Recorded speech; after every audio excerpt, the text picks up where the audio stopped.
I think it's going to take Joe about 3 to 4 years longer to be the Tom Cruise. Joe plays real young, and because of that, he still has that air of innocence. But as he gets older, I think like Tom did, you have seen Tom grow into this edgy kind of person that he can play the Mission Impossible very realistically. I know that Joe will be there someday too. Yeah, we can go back through it, but I'm just telling you, you know, it's past. I don't think that Joe needs to make the choice between being an attorney or an actor because he's great at playing Superman. That was 2 years ago. And, you know, it's been hard. You know, I've had to get a job, I've had to work in a restaurant, you know, now I'm bartending, and, you know, that's just what you have to do. You know, my parents don't support me anymore. You know, it's like you're on your own. It's reality, you know. Life on the Boulevard of Dreams holds out a promise of great fulfillment. But are our players destined to live their dreams? To tell their stories, our players created their own characters to reveal the truth about life on the Boulevard, its upside and its downside. I want you to take a look back at the house and get an overview of it. I think it would be perfect for you. By the way, here's my card. And on a personal level, before we leave on too, I loved your movie. It was fabulous. I'm sitting there, I go to the set, right? I look up on the Hollywood sign. It's right by the Hollywood sign, right? Yeah. I look up. The director's on the L. On the L. You know the L of the Hollywood sign? I just was so freaked out about this whole thing, and now there's no money for the project. The director jumps off of the Hollywood sign. I mean, you know, no, I just, you know, it's almost as if I should write all this down and make a movie out of it. This is more incredible than going for the audition and, And he jumped off. Oh, okay. Yeah, Into a big swimming pool. Hey, it's not funny. He's dead. I'm over. It's done. No, Karen, no, I'm just, you know, I feel horrible, but, you know, I mean, I just kind of feel like every dog gets his day, too, you know? Remember that cute young actor that came over to the house to audition? Yes, that's the one. Do you have his number? Could you get in touch with him for me, please? Yeah, I'd like to invite him over, maybe for a little dinner. Champagne or something. Yeah, that would be great. Please call him. Yes, and call me back as soon as you can and let me know what he says, okay? All right, thanks.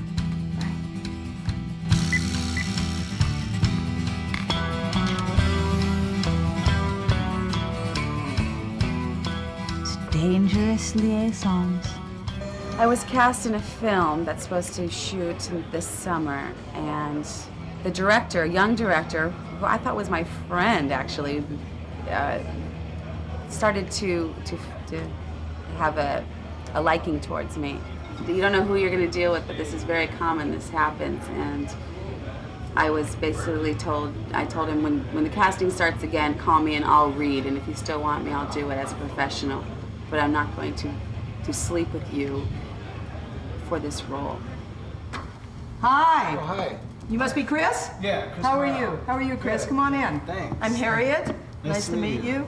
We only do scenes with each other. We're Chris just- Morale. Go ahead, get smoked. It's not Chris moral. Morale? It's not, it's morale. Chris It's Morale. Cousin the Mushroom. Oh, it's not okay. How about something sexy? something sexy. Yeah, I mean, I tell you what, I'll give you like a pool cue. And do like something like a hustler would do or something like that. Like, let's say you're trying to impress some girls. No, I think it was very real. In fact, within my first year out here, I was invited to interview with an agent, one of the top agents in town, and it happens to be a male, so it's a little bit of a twist. He interviewed me, and we got along great. I mean, he's like, yeah, I'd like you to come back and do some monologues. No, I'll bet. So I was excited, you know, and I spent time learning these monologues. That's what they call it in Hollywood, monologue. Well, yeah. I mean, if you open up your shirt and when you bend over to shoot, yeah, well, you have a nice ass. Well, see, that's kind of like Chris. I was naive. I mean, I really was. I didn't know. And so I'm preparing to do these monologues, and 2 weeks after our first meeting, he calls and says, I have an extra ticket to the Symphony Orchestra. Would you like to go? And I was like, sure. I mean, you just got here, right? Right. Yeah. So I really, I'd like to know about you and what your ambition is, what you want, your goals and everything like that. Okay. So let's go upstairs, okay, and we'll talk about that. You can just put the stick down. Did you want me to do any more scenes, or? Oh, I'll find a scene for you to do. I'll find some scene for you to do. Come on upstairs, and I'll show you around. Now I want to ask something. Do you have a place to stay? Well, he was carrying a Wiener Schnitzel, and he like stuck it in my face and said, "Here, you want a bite?" And I was like, "Duh." Oh, he did really? Duh. And I You was sure like, it was a Wiener Schnitzel? Yeah, I know. Who could the agent be? If you think you know, write in. I'll do the funny shit. Sorry. You sing when we You know get what they there. say, the fruit doesn't fall far from the tree. Okay, so who wants to know what happened after the symphony orchestra? We all do. The casting couch exists in Hollywood. It's alive and well, and is not going away. No, but you know what? We just said goodnight and, you know, shook hands. I said, and he even said, "All right, well, call me when you're ready to do your monologues." So about 2 weeks later, I called, and they're like, "Joe who?" I've seen a few, especially, female patients who have been very significantly traumatized by men, particularly producers, very powerful producers, studio heads, who have entrapped young, beautiful actresses.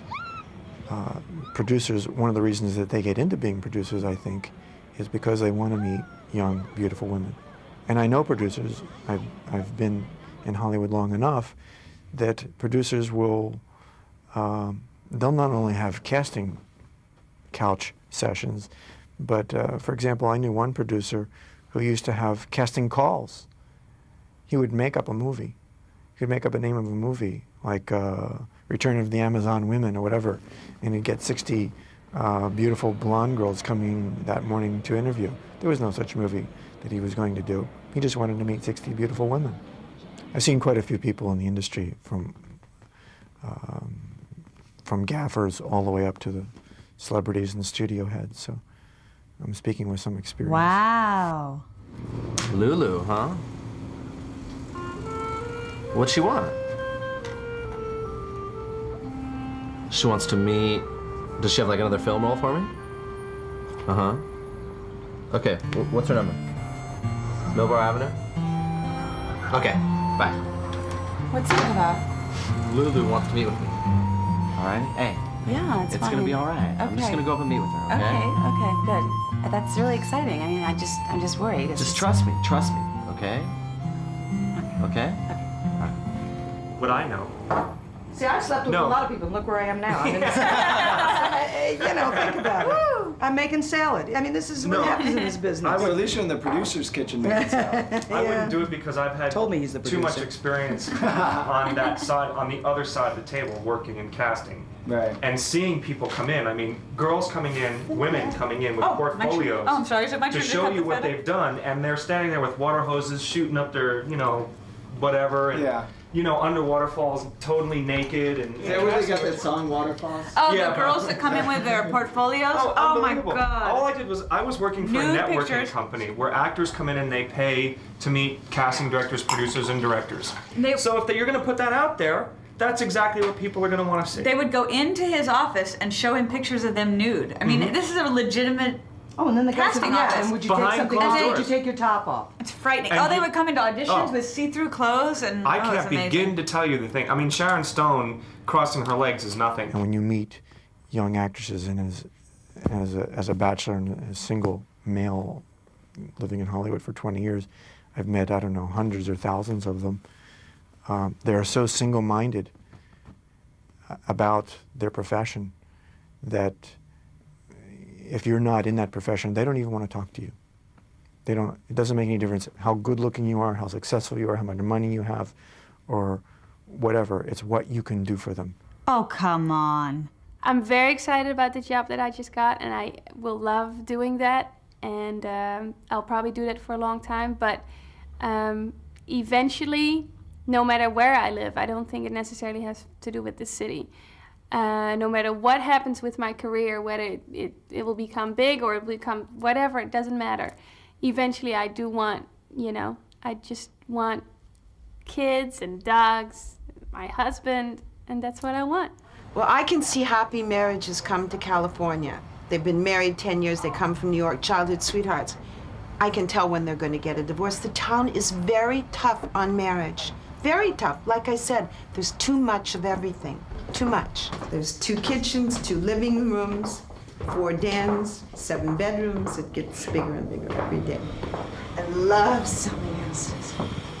I mean, the movie stars move, everybody moves. There's more divorce, which is great for a broker. I mean, I made 3 commissions on Gig Young, 1 husband. And when we got a divorce, I sold our house. So how can you go wrong? It's a great career.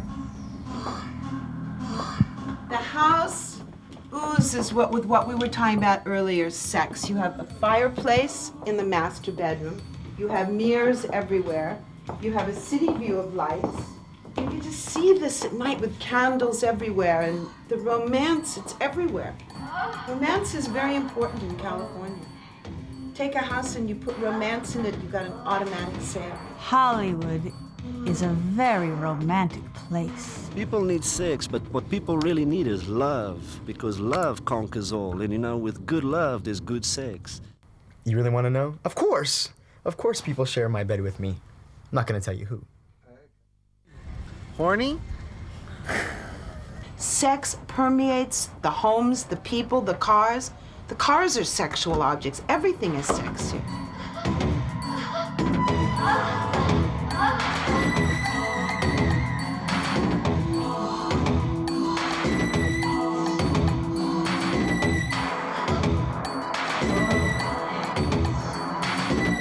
You mean that's it? Sharp crowd. Sharp crowd. I like that. That's a little tester. You guys are right in the gutter where I want you. That's good.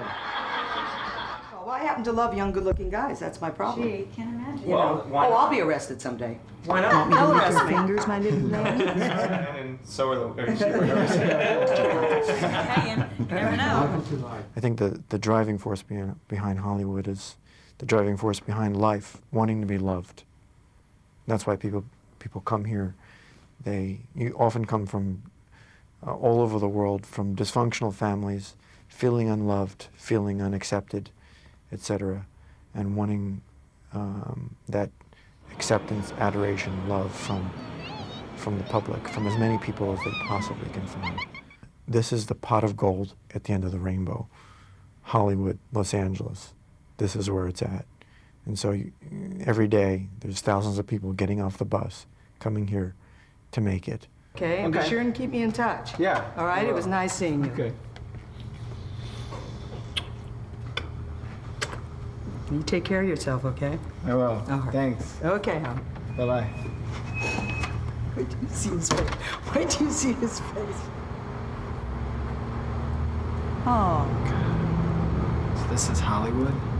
what a shame. But you've also had a whole day. You were out last night in a smoking restaurant. 2 days But I before mean, I've been talking all day. you're not I'm still gonna. That's exactly it. Don't talk before. No, see, that's talking warms you up. That's what I'm saying is I've been talking all day and I'm still not warm. If we can record the later the better, because it's Well, we will. the later the better. We will. The later the better.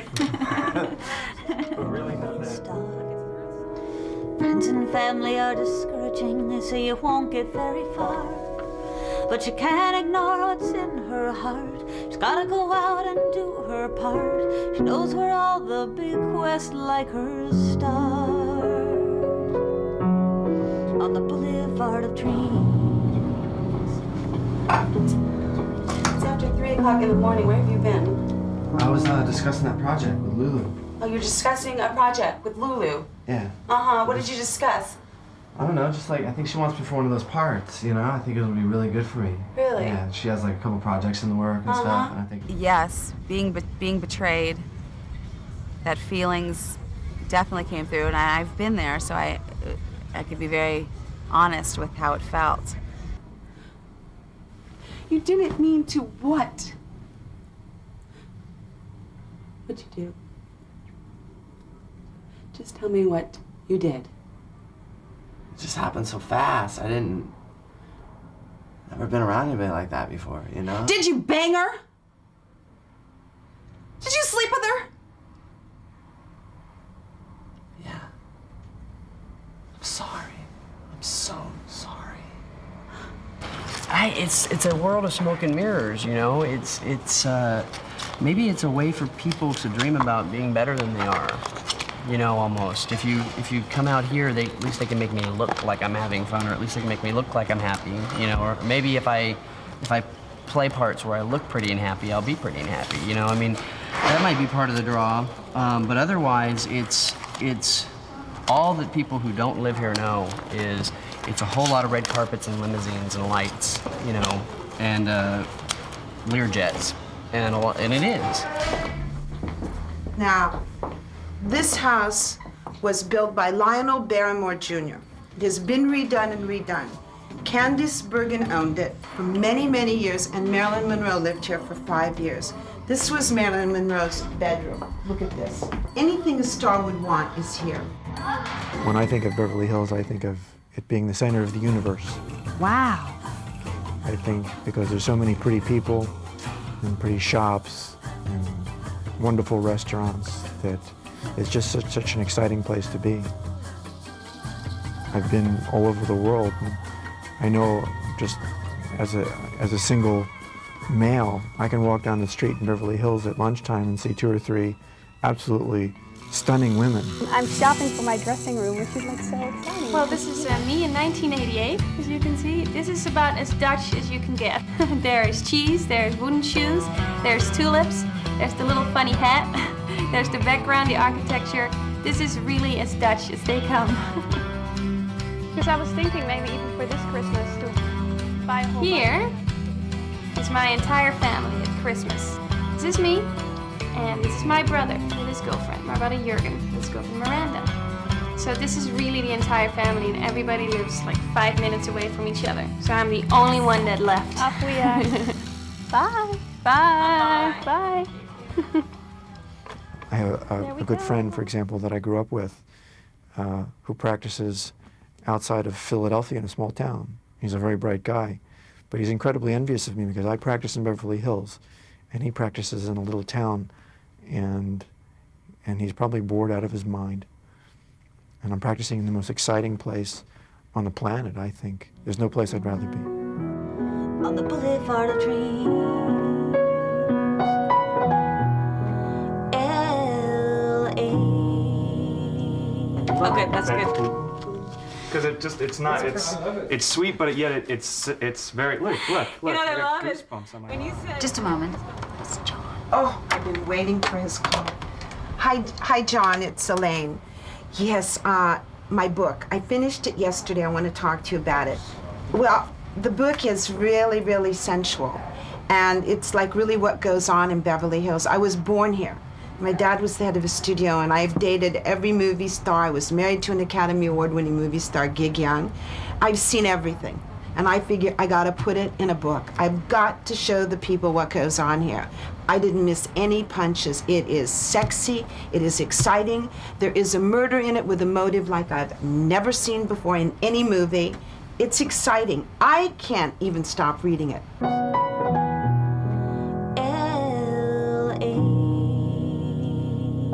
To make it in Hollywood, you have to play by certain rules. And that means that it's very difficult to maintain your artistic integrity, to use a cliche, because you know that that's not necessarily what's wanted. And if you want to make it, we're going to have to write that script with an upbeat ending and a character that you can empathize with.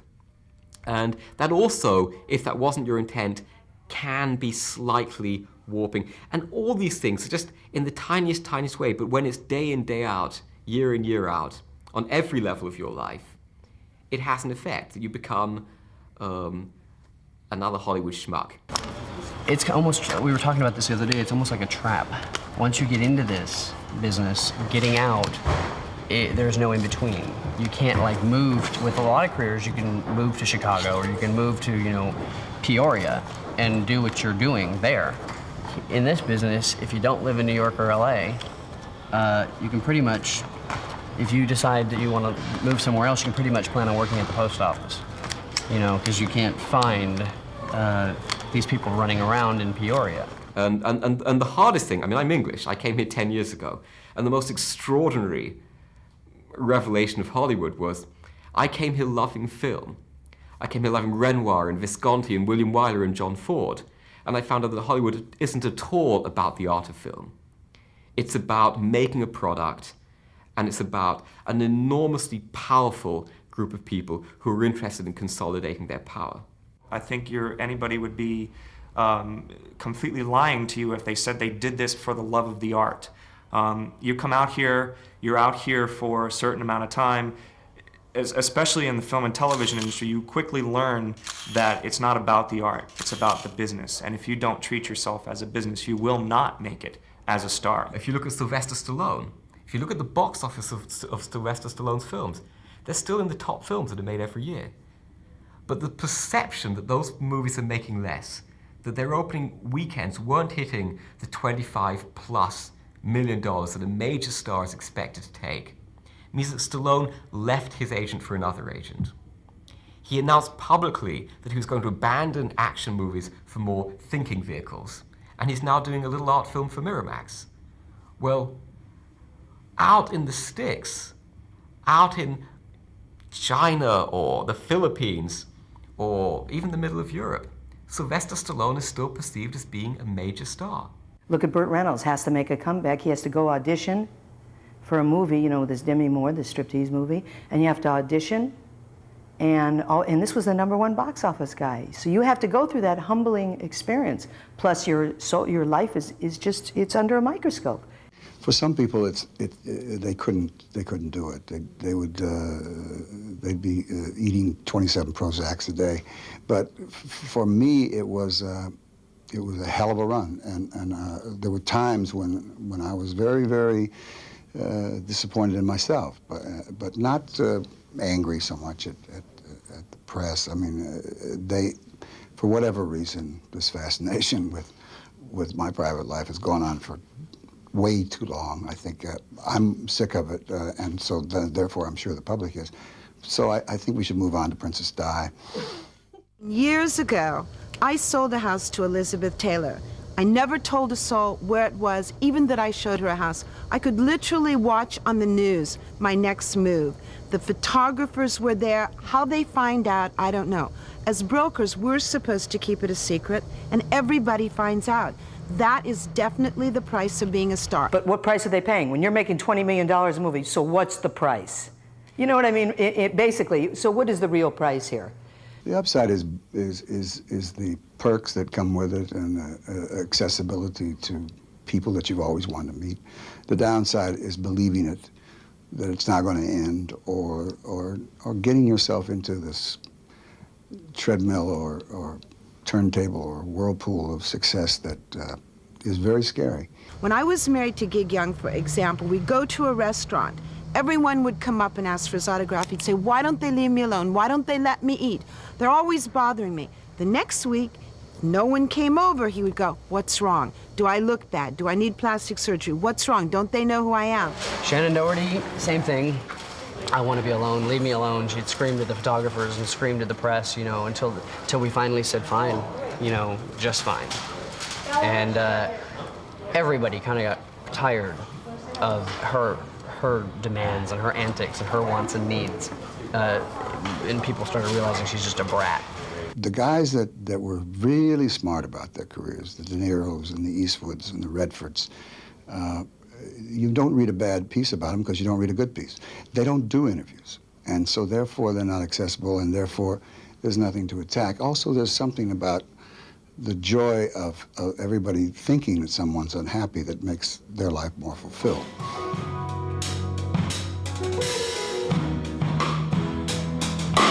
Haven't become as famous as back home you thought you would, but the dream in your heart, it still rings true.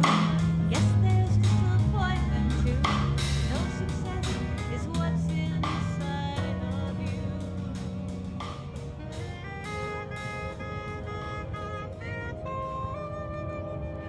Yes, I would forgive him. I think that as a strong woman, I'm also an accepting woman. And everyone makes mistakes and learns. That's what life's all about. Gee. Not in your life. No, I'm just kidding. No, come on. Take a look all over the world, all over the universe, everyone will know about Jamie King and Carmen Electra. Even in Timbuktu. I'll see to it.